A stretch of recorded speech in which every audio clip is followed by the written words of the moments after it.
You are listening to the Awake Athlete Podcast. I'm Jessica Mikowski, endurance athlete and mindset coach, here to share with you perspectives and contemplations from a 10,000-foot view of life.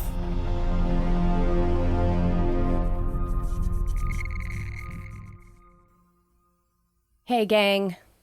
Gang of yogis. Gang of masters.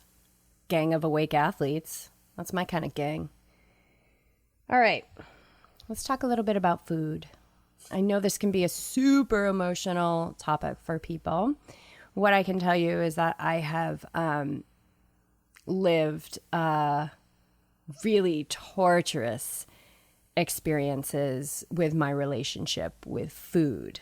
Let's just say I did some healing around food. But I have to tell you that it wasn't a lot of like sitting down and talking about it. And it was really just looking at food as fuel, looking at my body. So practicing a new mindset. It wasn't continually talking about the mindset that wasn't serving me. It was adopting a new mindset. And it took time. And I probably started it 25 years ago or 23 years ago. Because I think even when I was like in my early 20s, I was still having some pretty gnarly experiences with my relationship to food.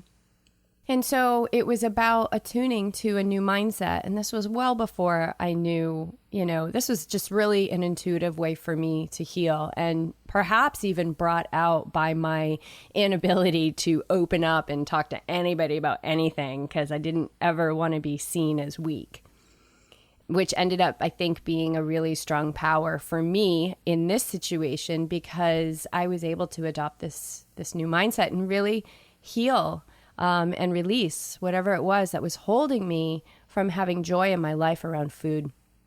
And then when I went through my teacher training for yoga back in 2013, we had somebody come in and she talked about the yoga of food. And I just loved it. And that's where I began spiritualizing my kitchen. That's when I really started to pay attention to the energy from which I was, preparing meals, knowing that my energy was either promoting more health and nutrition from that food or actually making it unhealthy and making it poisonous.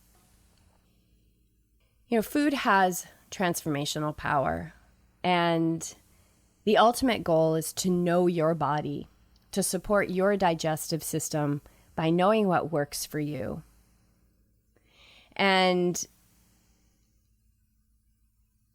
these bodies don't come with owner's manuals. Neither do our minds.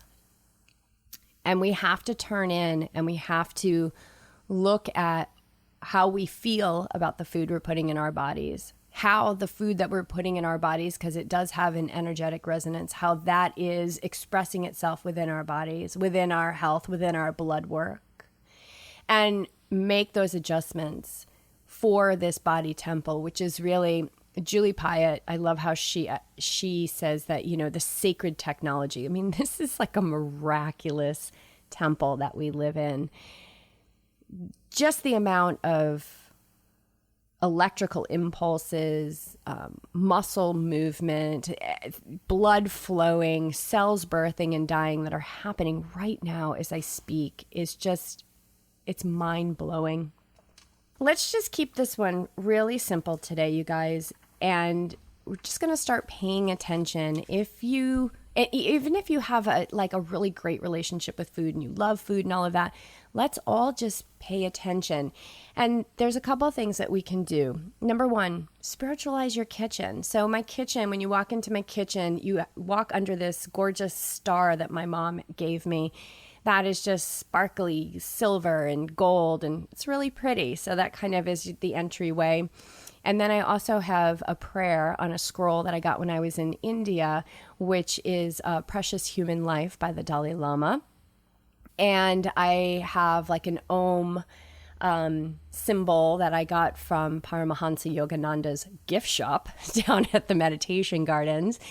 And that is always a constant reminder to me that food is sacred, my body is sacred, the bodies of the people that I'm preparing the food for are sacred. And so it is up to me to step into that role of a master as somebody who is honored to prepare nutrition for my own body and for the bodies of others.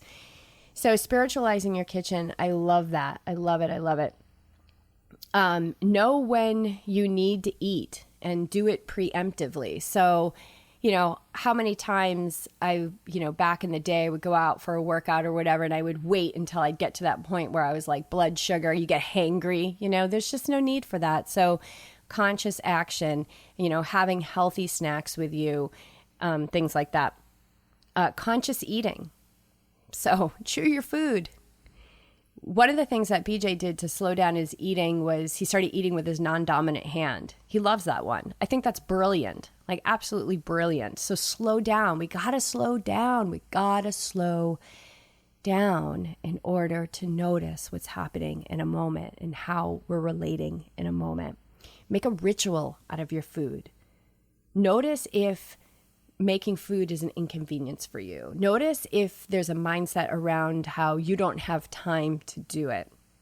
And it's not about ruminating in that mindset unless you want to, unless you're consciously choosing to do that, but perhaps adopt a new mindset about what an honor it is and what a privilege it is to have food in your refrigerator. An absolute privilege. And no hard lines. Rigidity creates paralysis. So no hard lines on your food. Understand that your cravings, this idea of like, oh, my body just needed this, my body just needed this. Your cravings has a lot to do with your microbiome.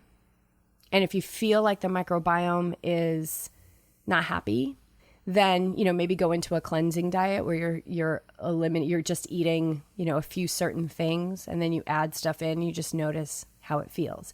So there's lots of different ways we can do it. But you guys, if we're not going deep enough, if we're not looking at what we believe about the food and why we're putting the food in our bodies, then we're going to stay in denial about the truth, and we're going to constantly seek new ways, new diets, new meal plans as our solution, when the solution is really like, look at the beliefs. And the beliefs are just thoughts that have been practiced.